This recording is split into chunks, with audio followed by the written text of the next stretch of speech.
Good afternoon, everybody. How are we? Good to see all of you. It's an honor to be here with all of you. A lot of familiar faces in the room, a lot of new faces. And President Trump is back, and the golden age of America has most definitely begun. The Senate has already confirmed 5 of President Trump's exceptional cabinet nominees: Secretary of State Marco Rubio, Defense Secretary Pete Hegseth, CIA Director John Ratcliffe, Homeland Security Secretary Kristi Noem, and Treasury Secretary Scott Bessent. It is imperative that the Senate continues to confirm the remainder of the president's well-qualified nominees as quickly as possible. As you have seen during the past week, President Trump is hard at work fulfilling the promises that he made to the American people on the campaign trail. Since taking the oath of office, President Trump has taken more than 300 executive actions, secured nearly $1 trillion in U.S. investments, deported illegal alien rapists, gang members, and suspected terrorists from our homeland, and restored common sense to the federal government. I want to take a moment to go through some of these extraordinary actions. On day 1, President Trump declared a national emergency at our southern border to end the 4-year-long invasion of illegal aliens under the previous administration. Additionally, President Trump signed an executive order to end catch and release and finish construction of his effective border wall. By using every lever of his federal power, President Trump has sent a loud and clear message to the entire world. America will no longer tolerate illegal immigration, and this president expects that every nation on this planet will cooperate with the repatriation of their citizens. As proven by this weekend, when President Trump swiftly directed his team to issue harsh and effective sanctions and tariffs on the Colombian government, upon hearing they were denied a U.S. military aircraft full of their own citizens who were deported by this administration. Within hours, the Colombian government agreed to all of President Trump's demands, proving America is once again respected on the world stage. So, to foreign nationals who are thinking about trying to illegally enter the United States, think again.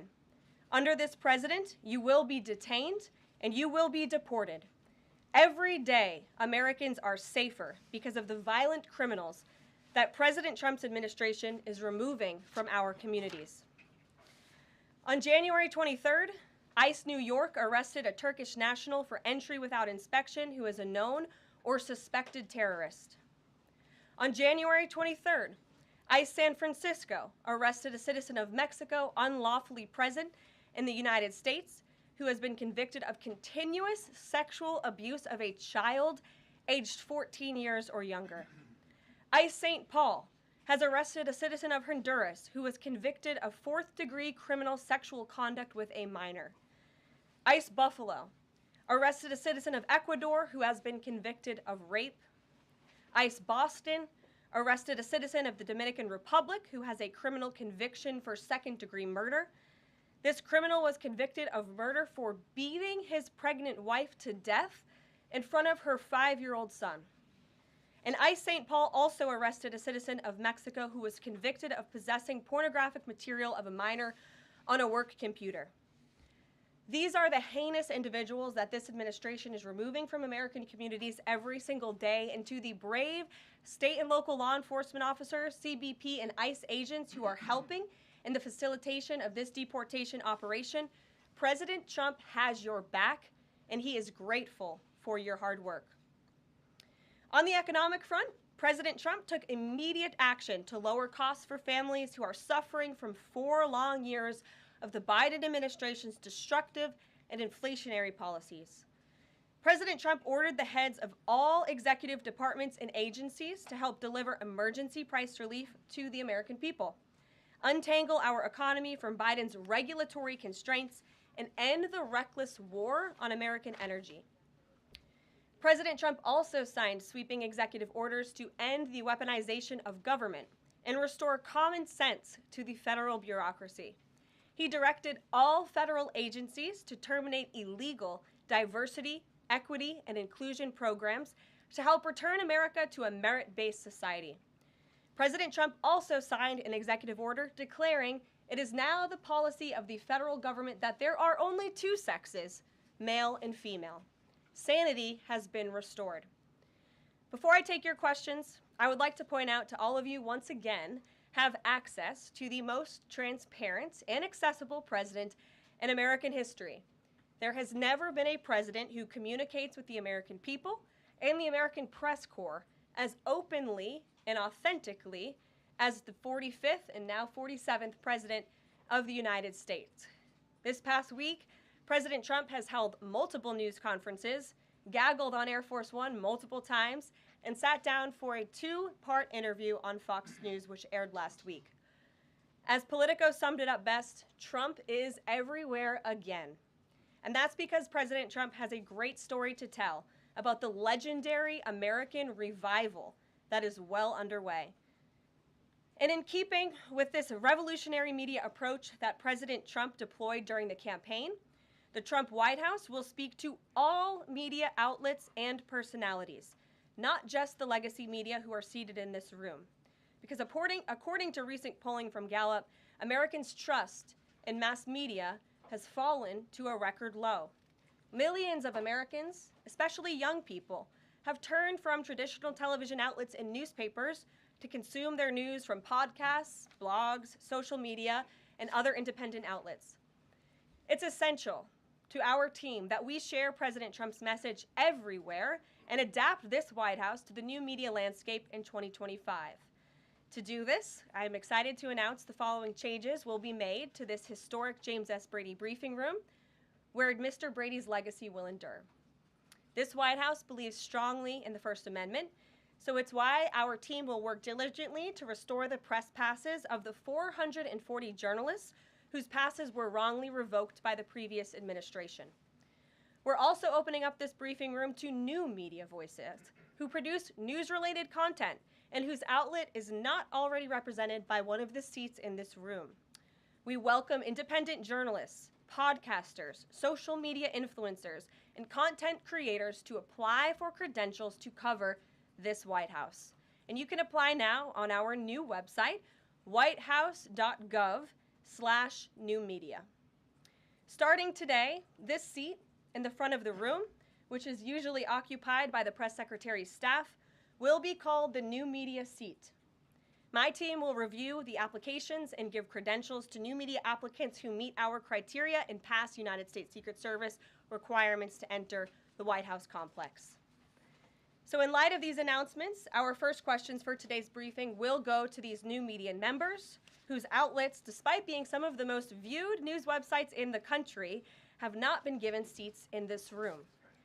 And before I turn to questions, I do have news directly from the President of the United States that was just shared with me in the Oval Office. From President Trump directly, an update on the New Jersey drones. After research and study, the drones that were flying over New Jersey in large numbers were authorized to be flown by the FAA for research and various other reasons. Many of these drones were also hobbyists, recreational, and private individuals that enjoy flying drones. In time, it got worse due to curiosity. This was not the enemy. A statement from the President of the United States to start this briefing with some news. And with that, I will turn it over to questions. And we will begin with our new media members, Mike Allen from Axios, Matt Boyle from Breitbart. Mike, why don't you go ahead? Thank you very much. Karoline, does the President see anything fishy about DeepSeek, either its origins or its cost? And could China's ability to make these models quicker, cheaper, affect our thinking about expanding generation data centers, chip manufacturing? Sure. The President was asked about DeepSeek last night on Air Force One when he gaggled for, I think, the third or fourth time throughout the weekend with members of the traveling press corps. The President said that he believes that this is a wake-up call to the American AI industry. The last administration sat on their hands and allowed China to rapidly develop this AI program. And so President Trump believes in restoring American AI dominance. And that's why he took very strong executive action this past week to sign executive orders to roll back some of the onerous regulations on the AI industry. And President Trump has also proudly appointed the first AI and crypto czar at this White House, David Sachs, whom I spoke with yesterday, very knowledgeable on this subject, and his team is here working every single day to ensure American AI dominance. As for the national security implications, I spoke with NSC this morning. They are looking into what those may be, and when I have an update, I will share it with you, Mike. And Karoline, you say restore U.S. dominance. Is there a fear that the U.S. either is falling or has fallen behind? And how would the president make sure the U.S. stays ahead? No, the president is confident that we will restore American dominance in AI. Yeah, so Karoline, first off, thank you to you and President Trump for actually giving voices to new media outlets that represent millions and millions of Americans. The thing I would add, I've got a two-part question for you. The first is just can you expand upon what steps the White House is going to take to bring more voices, not less, which is what our founder Andrew Breitbart believed in, into this room where they rightfully belong? Yeah. Absolutely. And as I said in my opening statement, Matt, it is a priority of this White House to honor the First Amendment.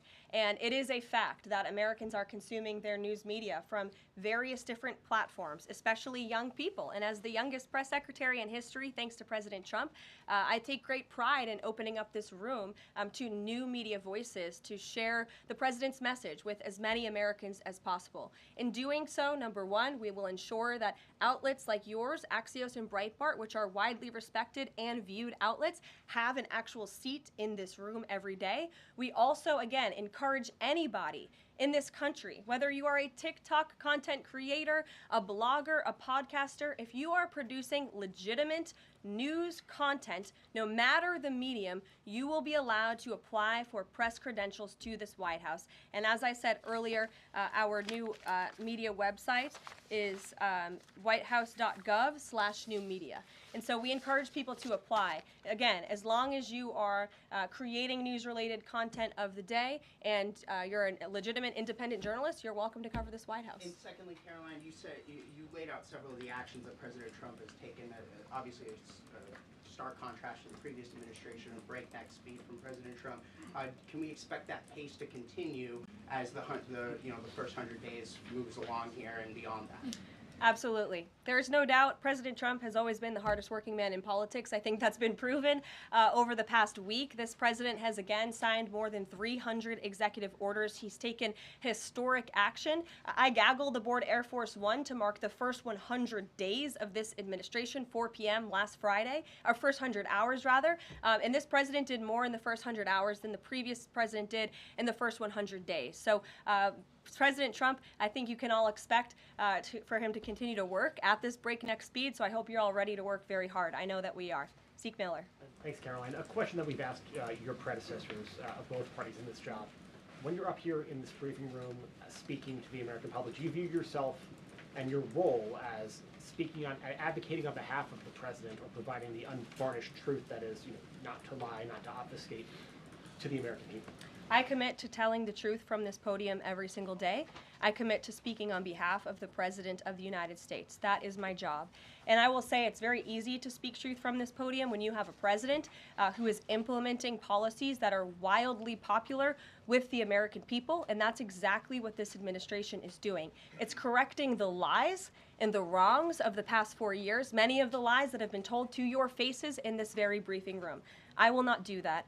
But since you brought up truth, Zeke, I would like to point out, while I vowed to provide the truth from this podium, we ask that all of you in this room hold yourselves to that same standard. We know for a fact there have been lies that have been pushed by many legacy media outlets in this country about this president, about his family, and we will not accept that. We will call you out when we feel that your reporting is wrong or there is misinformation about this White House. So yes, I will hold myself to the truth, and I expect everyone in this room to do the same. And Caroline, just on a substantive question, yesterday the White House Office of Management and Budget directed across the board freeze, with some exceptions for individual assistance, we understand, to federal grants. It's caused a lot of confusion around the country among Head Start providers, among providers services to homeless veterans, Medicaid providers, states saying they're having trouble accessing the portal.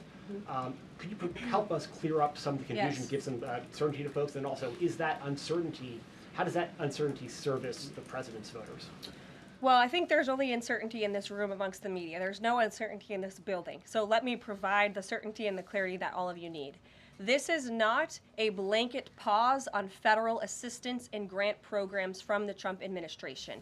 Individual assistance, that includes, I'm not naming everything that's included, but just to give you a few examples, Social Security benefits, Medicare benefits, food stamps, welfare benefits, assistance that is going directly to individuals will not be impacted by this pause. And I want to make that very clear to any Americans who are watching at home who may be a little bit confused about some of the media reporting. This administration, if you are receiving individual assistance from the federal government, you will still continue to receive that. However, it is the responsibility of this president and this administration to be good stewards of taxpayer dollars. That is something that President Trump campaigned on. That's why he has launched DOGE, the Department of Government Efficiency, who is working alongside OMB. And that's why OMB sent out this memo last night, because the president signed an executive order directing OMB to do just this. And the reason for this is to ensure that every penny that is going out the door is not conflicting with the executive orders and actions that this president has taken.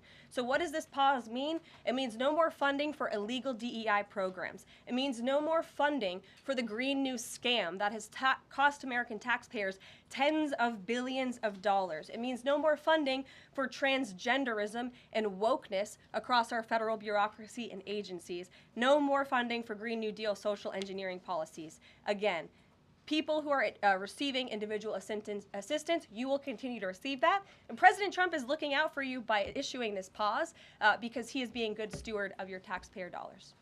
Thanks, Caroline. Sure.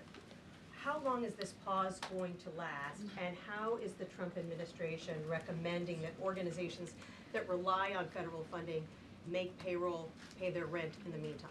It is a temporary pause, and the Office of Management and Budget is reviewing the federal funding that has been going out the door. Again, not for individual assistance, but for all of these other programs that I mentioned. I also spoke with the incoming director of OMB this morning, and he told me to tell all of you that the line to his office is open for other federal government agencies across the board, and if they feel that programs are necessary and in line with the president's agenda, then the Office of Management and Budget will review those policies. I think this is a very responsible measure. Again, the past 4 years, we've seen the Biden administration spend money like drunken sailors. It's a big reason we've had an inflation crisis in this country, and it's incumbent upon this administration to make sure, again, that every penny is being accounted for honestly. Why impose this pause with so little notice? Why not give organizations more time to plan for the fact that they are about to lose, in some cases, really crucial federal funding, at least for a period of time? There was notice. It was the executive order that the president signed. There's also a freeze on hiring, as you know, a regulatory freeze, and there's also a freeze on foreign aid. And this is, again, incredibly important to ensure that this administration is taking into consideration how hard the American people are working. And their tax dollars actually matter to this administration. You know, just during this pause, DOGE and OMB have actually found that there was $37 million that was about to go out the door to the World Health Organization, which is an organization, as you all know, that President Trump, with the swipe of his pen in that executive order, is no longer wants the United States to be a part of. So that wouldn't be in line with the president's agenda. DOGE and OMB also found that there was about to be 50 million taxpayer dollars that went out the door to fund condoms in Gaza. That is a preposterous waste of taxpayer money. So that's what this pause is focused on, being good stewards of tax dollars. And so this doesn't Jennifer. affect Meals on Wheels or Head Start or disaster aid? Again, it does not affect individual assistance that's going to Americans. To follow up on Nancy, do you think there will be a list of who is affected and how much money is affected? How will these contractors and organizations know if they are actually having their funding frozen? And then secondly, if you're willing, can you just clarify, is the end goal of this to essentially challenge Congress or to prove that the president can withhold federal funding? In other words, is this an attempt to pick a fight to prove that he can do this? No, absolutely not. As it says right here in the memo, which I have, and I'd encourage all of you to read it, it says the American people elected President Trump to be the President of the United States. and gave him a mandate to increase the impact of every federal dollar. This memo requires federal agencies to identify and review all federal financial assistance programs and supporting activities consistent with the president's policies and requirements. The American people gave President Trump an overwhelming mandate on November 5th, and he's just trying to ensure that the tax money going out the door in this very bankrupt city actually aligns with the will and the priorities of the American people. Brian Glenn. Yes. Welcome. You Thank look you. great. You're doing a great job. Thank you talked you. about transparency, and some of us in this room know how just transparent President Trump has been the last 5 or 6 years. I think you'll do the same. My question is, do you think this latest incident with the president of Colombia is indicative of the global, powerful respect they have for President Trump moving forward, not only to engage in economic diplomacy with these countries, but also world peace? Absolutely. I'll echo the answer that the president gave on Air Force One last night when he was asked a very similar question by one of your colleagues in the media. This signifies peace through strength is back. And this president will not tolerate illegal immigration into America's interior. And he expects every nation on this planet, again, to cooperate with the repatriation of their citizens who illegally entered into our country and broke America's laws. Won't be tolerated. And as you saw, the Colombian government quickly folded and agreed to all of President Trump's demands. Flights are underway once again. Deanna. Two questions on deportations, if I may. President Trump had said on the campaign trail that he would deport pro-Hamas students who are here on visas. And on his first day in office, he signed an executive order that said, quote, the U.S. must ensure that admitted aliens and aliens otherwise already present in the U.S. do not bear hostile attitudes towards its citizens, culture, government, institutions, or founding principles. So should we take this executive order as Trump saying he would be open to deporting those students who are here on visas but, hold pro-Hamas sympathies? The president is open to deporting individuals who have broken our nation's immigration laws. So if they are here illegally, then certainly he is open to deporting them. And that's what this administration is hard at work at doing. We receive data from DHS and from ICE every single day. From what we hear on the ground, ICE agents are feeling incredibly empowered right now because they actually have a leader in this building who is supporting them in doing their jobs that they were hired to do, which is to detain, arrest, and deport illegal criminals who have invaded our nation's borders over the past 4 years. That's what the president is committed to seeing. Peter. Very quickly, just following up on the question on immigration first. President Trump, during the course of the campaign in 2024, said the following about illegal immigration. He said, they're going back home where they belong, and we start with the criminals. There are many, many criminals. NBC News has learned that ICE arrested 1,179 undocumented immigrants on Sunday, but nearly half of them, 566 of the migrants, appear to have no prior criminal record besides entering the country illegally. Is the president still focused exclusively, which is a civil crime, it's not criminal? It's a federal crime. So I'm asking though, he said he was going to focus on those violent offenders first. So is violent offenders no longer the predicate for these people to be deported? The president has said countless times on the campaign trail, I've been with him at the rallies, I know you've been there covering them too, Peter, that he is focused on launching the largest mass deportation operation in American history of illegal criminals. And if you are an individual, a foreign national, who illegally enters the United States of America, you are, by definition, a criminal. And so therefore, you are subject to deportation. I apologize for interrupting. So to be clear, it's not violent criminals do not receive precedence in terms of the deportations taking place. The president has also said two things can be true at the same time. We want to deport illegal criminals, illegal immigrants from this country, but the president has said that, of course, the illegal criminal drug dealers, the rapists, the murderers, the individuals who have committed heinous acts on the interior of our country and who have terrorized law-abiding American citizens, absolutely, those should be the priority of ICE, but that doesn't mean that the other illegal criminals who entered our nation's borders are off the table. Understood. Then let me ask you a separate question about the confusion that still exists across the country right now as it relates to the freeze or the pause as it's described. President Trump, of course, ran one of the key policy items was that he was going to lower prices, lower the cost of everything from groceries, as he often said. But in many of the cases, it would seem that some of these moves could raise prices for real Americans on everything from low-income heating, that program, child care programs. Will nothing that the president's doing here in terms of the freeze in these programs raise prices on ordinary Americans? What particular actions are you referring to that I'm would? referring to LHEAP right now. That's the low-income heating program, for example. We can talk about, there's no clarity, so I could refer to a lot of them. We don't know what they are specifically. Can you tell us that LHEAP is not one of those affected? So you're asking a hypothetical based on programs that you can't even identify. I just identified. What I can tell you Just to is be that clear, since you guys haven't identified, let's do it together just for Americans at home. Medicaid, is that affected? I gave you a list of examples: Social Security, Medicare, welfare benefits, Medicaid, food right. stamps that will not be impacted by this federal pause. I can get you the full list after this briefing from the Office of Management and Budget. But I do want to address the cost cutting because that's certainly very important, and cutting the cost of living in this country. President Trump has taken historic action over the past week to do that.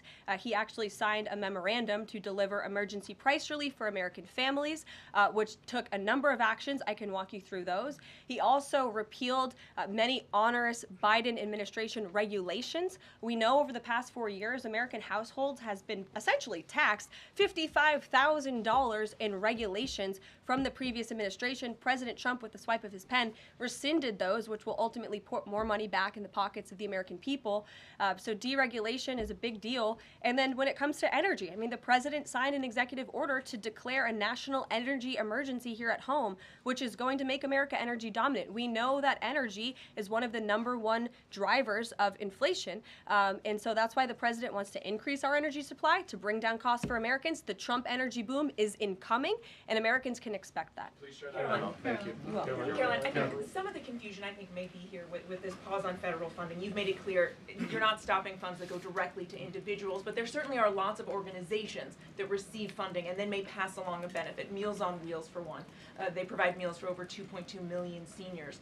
What is the president's message to Americans out there, many of whom supported him and voted for him, who are concerned that this is going to impact them directly, even if, as you said, the funding isn't coming directly to their wallet? I have now been asked and answered this question 4 times. To individuals at home who receive direct assistance from the federal government, you will not be impacted by this federal freeze. In fact, OMB just sent out a memo to Capitol Hill with Q&A to clarify some of the questions and the answers that all of you are asking me right now. Again, direct assistance will not be impacted. I've been asked and answered about this OMB memo. There's many other topics of the day. Jackie But Heinrich. indirect assistance, Caroline, if it's going to another organization and then trickling down. Direct assistance that is in the hands of the American people will not be impacted. Again, as I said to Peter, we will continue to provide that list as it comes to fruition. But OMB right now is focused on analyzing the federal government's spending, which is exactly what the American people elected President Trump to do. And one question on immigration, Caroline, on immigration. Of the 3,500 arrests ICE has made so far since President Trump came back into office, can you just tell us the numbers? How many have a criminal record versus those who are just in the country illegally? All of them, because they illegally broke our nation's laws and therefore they are criminals as far as this administration goes. I know the last administration didn't see it that way, so it's a big culture shift in our nation to view someone who breaks our immigration laws as a criminal, but that's exactly what they are. But you made a point of going with the worst first. They all have a criminal record? And welcome to the briefing If they room. broke our nation's laws, yes, they are criminal, yes. Thank you. On stripping security details for figures like John Bolton, Pompeo, Brian Hook, Senator Tom Cotton said that he's seen the intelligence and the threat from Iran is real for anyone who played a role in the Soleimani strike. He voiced concern it wouldn't just impact those individuals, but potentially their family, innocent bystanders, friends, anyone who's near them when they're out in public. Is the president open to reconsidering his decision? The president was asked and answered this yesterday, and he was firm in his decision despite some of the comments that you had referenced, and he's made it very clear that he does not believe American taxpayers should fund security details for individuals who have served in the government for the rest of their lives, and there's nothing stopping these individuals that you mentioned from obtaining private security. That's where the president stands on it. I have no updates on that. Is there any concern that this decision might jeopardize the administration's ability to hire the best advisors for these kinds of positions in the future? No, in fact, I've talked to the Presidential Personnel Office, who has told me directly that there is such an influx of resumes for this administration that it's incredibly overwhelming. There is no lack of talent for the Trump administration. Reagan Reed. Would he take any responsibility if anything happened to these people? Would he feel at all that his decision was a factor in that? The president was asked and answered this yesterday. I defer you to his comments. Caroline. Reagan, since you're in the back row, I hear you. The back row hasn't gotten much attention in the last 4 years, so I'm happy to answer your question. I can project. Does the president intend to permanently cut off funding to NGOs that are bringing illegal foreign nationals to the country, such as Catholic Charities? I am actually quite certain that the president signed an executive order that did just that, and I can point you to that. One more, Caroline. President Trump issued an executive order on increased vetting for refugees and visa applications. Right. Part of that order was considering an outright ban for countries that have deficient screening processes.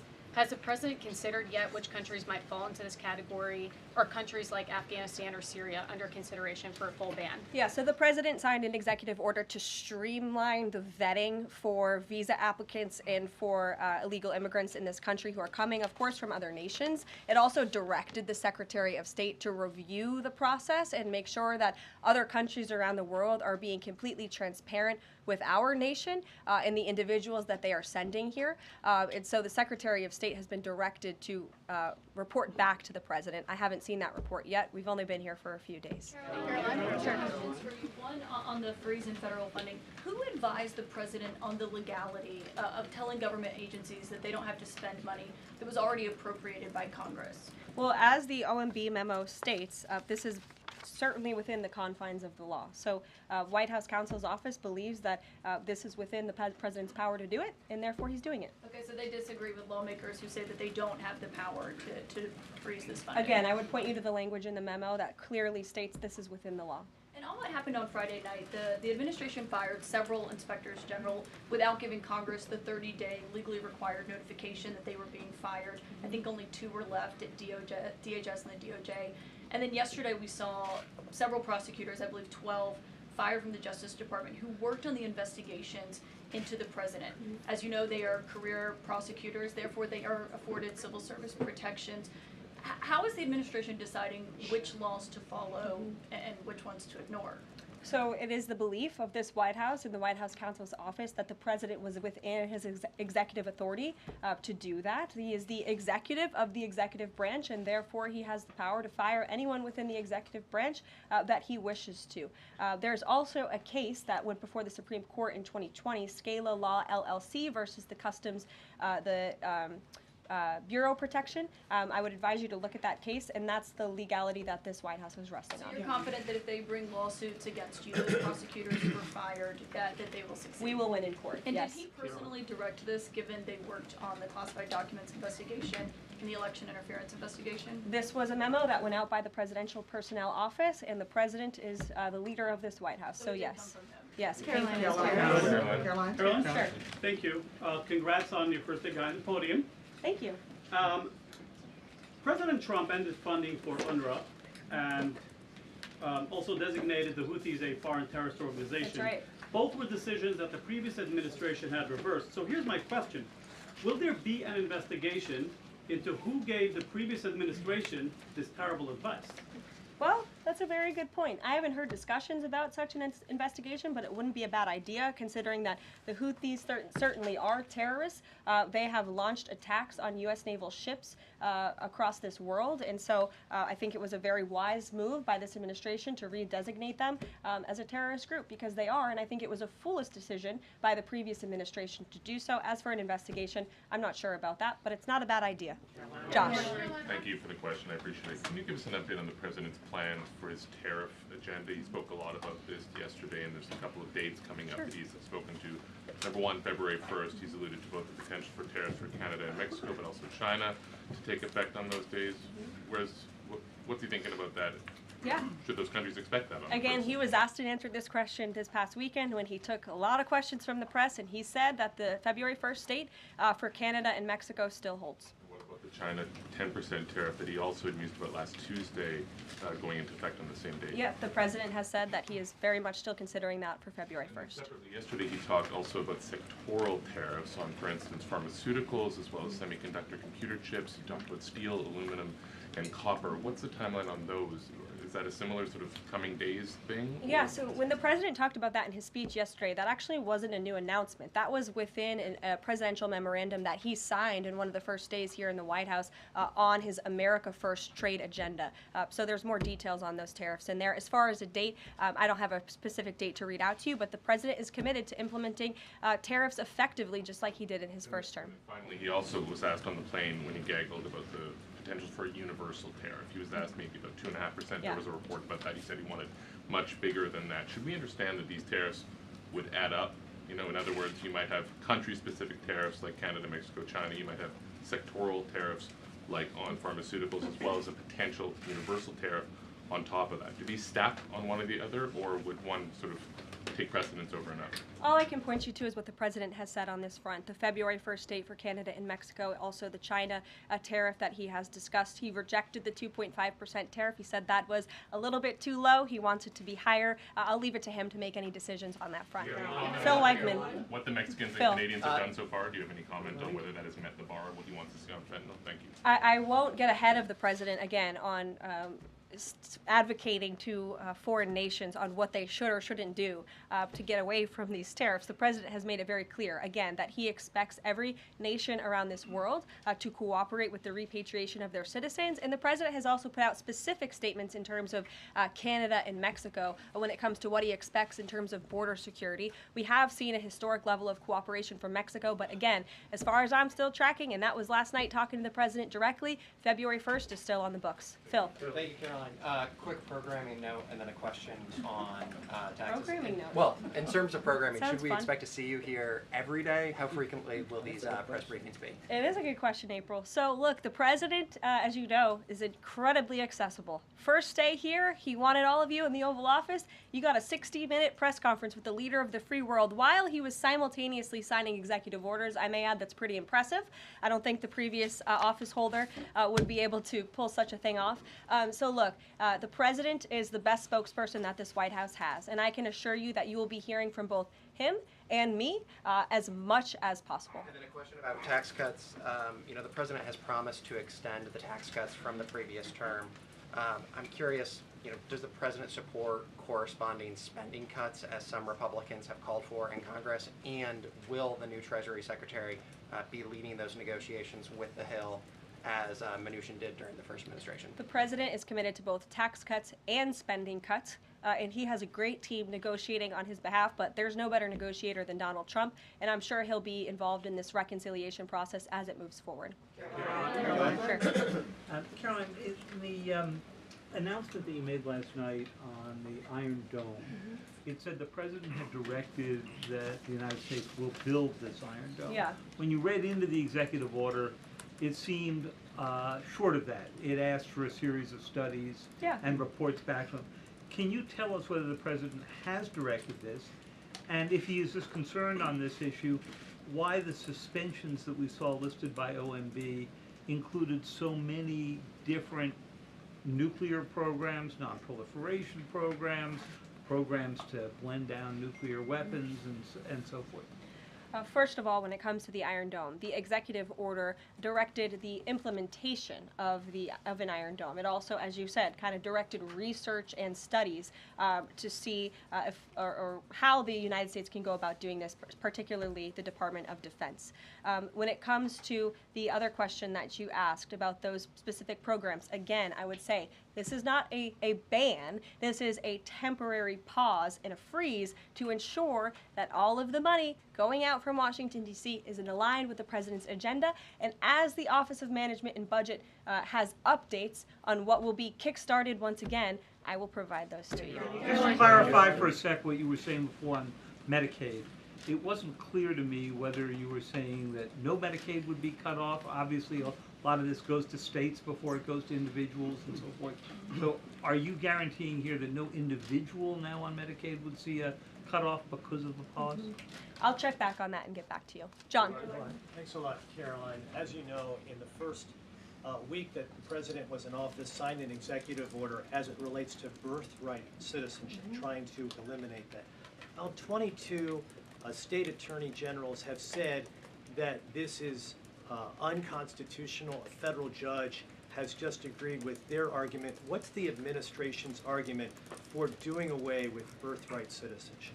The folks that you mentioned have a right to have that legal opinion, but it is in disagreement with the legal opinion of this administration. This administration believes that birthright citizenship is unconstitutional, and that is why President Trump signed that executive order. Illegal immigrants who come to this country and have a child are not subject to the laws of this jurisdiction. That's the opinion of this administration. We have already appealed the lawsuit that was filed against this administration, and we are prepared to fight this all the way to the Supreme Court if we have to, because President Trump believes that this is a necessary step to secure our nation's borders and protect our homeland. Monica. On foreign policy, Caroline, on foreign policy, if I may, the President's commitment to the NATO Defense Alliance, is it as strong as the prior administration? Is it the same as when he served as president in his first term in office? As long as NATO pays their fair share, and President Trump has called on NATO allies to increase their defense spending to 5%. You actually saw the head of NATO at Davos last week on Bloomberg television saying that President Trump is right, and if Europe wants to keep itself safe, they should increase their defense spending. I would just add that there was no greater ally to our European allies than President Trump in his first term. The world for all nations in Europe, and of course here at home, was much safer because of President Trump's peace through strength diplomatic approach. Monica. Thank you, Caroline, and it's great to finally be called on as well in the briefing room. I appreciate that. You're welcome. Of course, we know President Trump just got back from North Carolina and California meeting with victims of natural disasters.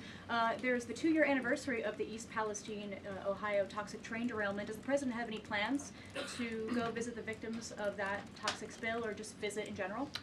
No plans that I can read out for you here. If that changes, I will certainly keep you posted. What I can tell you is that President Trump still talks about his visit to East Palestine, Ohio. That was one of the turning points, I would say, in the previous election campaign, where Americans were reminded that President Trump is a man of the people, and he, as a candidate, visited that town that was just derailed by the train derailment, no pun intended, and he offered support and hope, just like I saw the president do this past week.